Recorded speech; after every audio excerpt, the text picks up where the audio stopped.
सुट्ट्या तेलाच्या विक्रीवर बंदी घालण्याचा निर्णय अन्यायकारक असल्याचं तेल विक्रेत्यांचं म्हणणं आहे।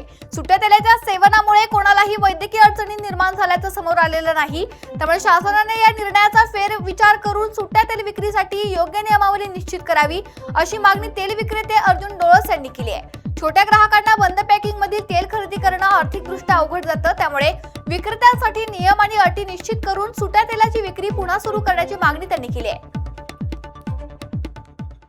तुकाराम मुंडे साहेबांनी हा जो निर्णय घेतलाय सुट्टे तेल बंद करणे, हा निर्णय सर्वसामान्य जनता व व्यापाऱ्यांसाठी अतिशय अन्यायकारक आहे असंच म्हणावं लागेल।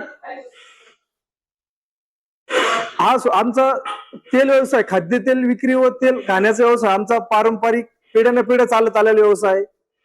आणि आपण पाहिलं असेल की सुट्ट खाद्यतेल खाऊन कोणतीही व्यक्ती आजारी पडली किंवा तिला काही हानी झाली, आतापर्यंत आपण कुठेही असं आढळलेलं नाहीये किंवा कुठेही त्याची नोंद नाहीये।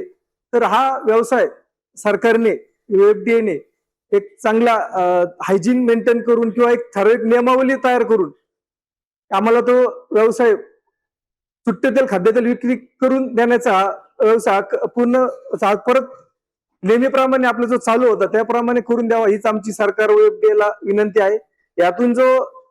यातून सर्वसामान्य माणूस, व्यापारी याच्या आजपर्यंत जे बंद केल्यामुळे खूपच नुकसान होत आहे, आपण पाहिलं असेल तर। आणि आपण पाहिलं असेल की तेलाची प्राइस यामुळे खूप वाढत चालली आहेत।